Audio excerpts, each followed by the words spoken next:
कहते कि मैं हवन पूजन करूं। मैं आपसे कहूंगा साथियों कि वो जानने की कोशिश आप करना कि वो कौन सी ताकतें हैं समाज की जो किसी को पूजा पाठ के लिए, हवन के लिए उस समय रोक रही थी।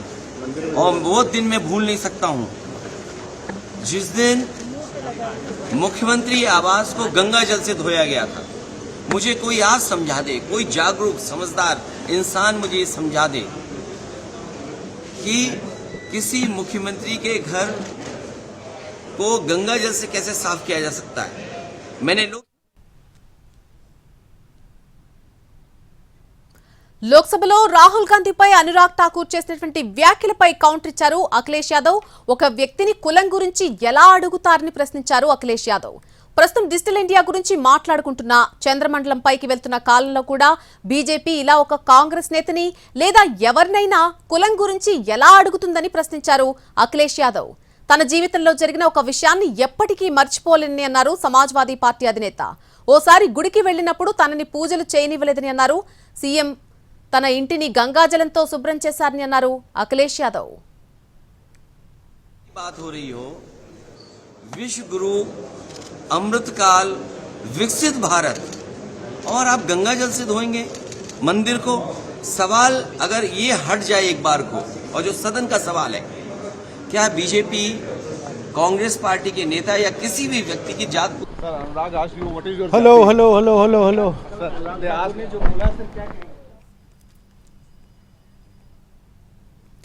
ప్రధానికి వ్యతిరేకంగా లోక్సభలో సభా హక్కుల ఉల్లంఘన తీర్మానం ఇచ్చింది కాంగ్రెస్. ఆ పార్టీ ఎంపీ చన్నీ లోక్సభ కార్యదర్శికి అందజేయడం జరిగింది.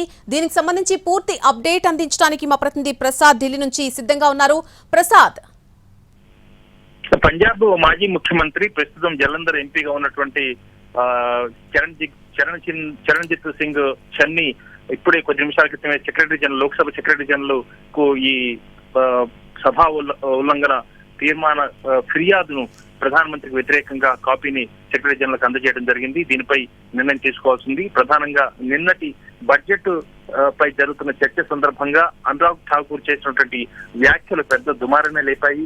కులం గురించి ప్రస్తావిస్తూ రాహుల్ గాంధీని ఇండైరెక్ట్ గా పరోక్షంగా తన కులం ఏమిటో తెలియని వ్యక్తి కులం గురించి మాట్లాడుతున్నారు, జనగణన గురించి మాట్లాడుతున్నారని చేసిన వ్యాఖ్యలు పెద్ద ఎత్తున దుమారం లేపాయి. అయితే అదే సందర్భంలో వెంటనే ప్రతిస్పందించినటువంటి రాహుల్ గాంధీ నాపై ఎన్ని విమర్శలు చేసినా, నన్ను ఎంత అవమానపరిచినా గానీ కులగణన గురించి ప్రస్తావిస్తాను, ఇదే సభలో ఈ కులగణనకు సంబంధించినటువంటి చట్టాన్ని తీసుకొస్తామని చెప్పి చాలా స్పష్టంగా రాహుల్ గాంధీ చెప్పడం జరిగింది. అయితే ఆ తర్వాత ప్రసంగం తర్వాత లోక్సభ ముగిసిన తర్వాత ప్రధాని నరేంద్ర మోడీ నేరుగా ప్రత్యక్షంగా అనురాగ్ ఠాకూర్ చేసినటువంటి ప్రసంగాన్ని అందరూ వినాలంటూ ట్వీట్ చేయడం ద్వారా ఈ దుమారం మరింత వివాదం పెద్దగా మారిపోయింది.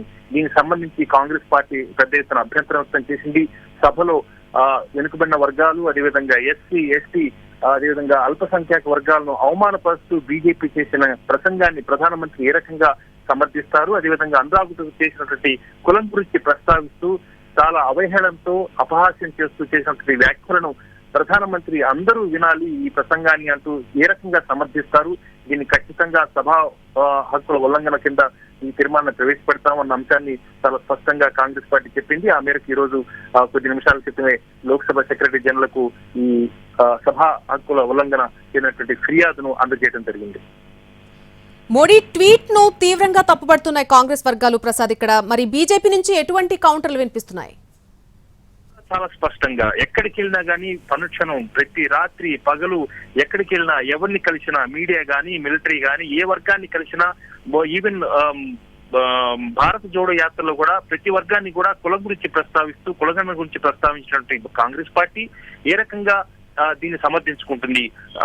దేశ ప్రజలందరినీ, అన్ని వర్గాలను కాంగ్రెస్ పార్టీ అడగచ్చు, కానీ రాహుల్ గాంధీని మాత్రం కులం నుంచి ప్రస్తావిస్తే ఇంత హంగామా చేస్తున్నారా అని పార్లమెంట్ వ్యవహారాల శాఖ మంత్రి కిరణ్ రిజిజు కూడా దీనికి సంబంధించి ప్రతివ్యాఖ్య చేయడం జరిగింది. అయితే ఇదే నేపథ్యంలో సభాముఖంగా ప్రత్యేకంగా వెనుకబడిన వర్గాలను కులగణన అన్నది తమ న్యాయబద్ధమైన కోరికని ప్రస్తావించినటువంటి దేశ ప్రజలు ఈ వర్గాలకు వ్యతిరేకంగా బీజేపీ వ్యాఖ్యలు చేసింది, ప్రసంగం చేసింది.